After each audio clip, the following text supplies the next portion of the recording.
Mardi 8 mars, Journée internationale de la femme. Nous profitons de cette chronique pour célébrer, pour rendre un vibrant hommage à toutes les femmes du monde entier. C'est donc en accord avec Gandhi que nous disons que appeler les femmes le sexe faible est une diffamation. C'est l'injustice de l'homme envers la femme. Pour accompagner cette chronique hommage à la femme, nous avons choisi l'ouvrage Devenir de Michelle Obama.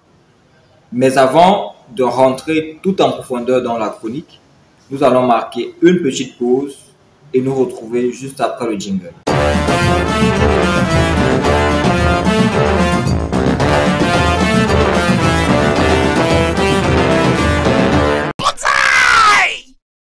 Devenir de Michelle Obama est publié le 13 novembre 2018 aux éditions Fayard.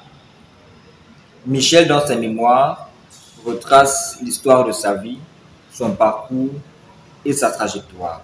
Comment la jeune fille qu'elle était, de son vrai nom, Michelle Robinson, a pu arriver à la Maison Blanche et marquer le peuple américain aussi profondément et aussi durablement.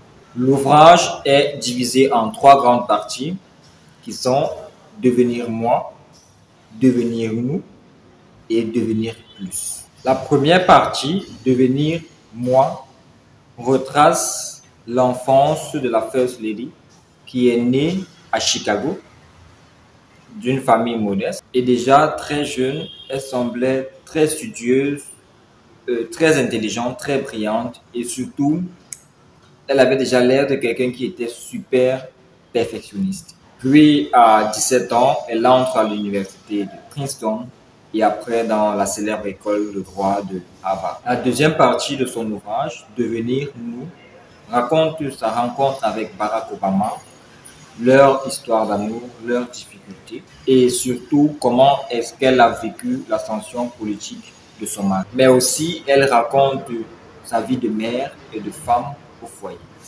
La troisième partie de son ouvrage, intitulé Devenir plus, raconte avec beaucoup de détails sa nouvelle vie de First Lady. Comment elle, première afro-noire américaine, a occupé ce poste, a pu gérer cette nouvelle situation.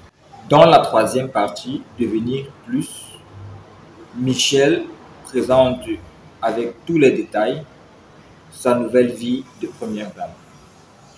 Et elle est la toute première afro-américaine à occuper ce poste. Sa plus grande obsession au début était de protéger ses filles et de tout faire pour ne pas les déstabiliser. Michelle a essayé, dans un environnement hors norme et magnifique, de trouver une certaine normalité à sa nouvelle vie, bien que cela soit pratiquement impossible. Pour moi, dans son ouvrage, Michelle rappelle aux femmes qu'elles ont une très grande importance et un très grand rôle à jouer dans la société actuelle. Et elle apporte la démonstration à travers son ouvrage qu'il n'existe pas de sous-femme et qu'on peut partir de très bas pour tutoyer les sommets. Et j'aime souvent penser que les plus grands combats de ce monde sont très souvent gagnés par les femmes. Car en effet, elles savent apporter cet équilibre qui permet à notre société de ne pas très souvent basculer dans le mal. Par cette chronique, j'invite toutes les femmes à croire en elles car elles valent beaucoup plus qu'elles ne le pensent. Nous sommes donc arrivés à la fin de cette chronique. Dites-moi, avez-vous déjà lu l'ouvrage? Qu'en avez-vous pensé? Que pensez-vous de cette journée internationale de la femme?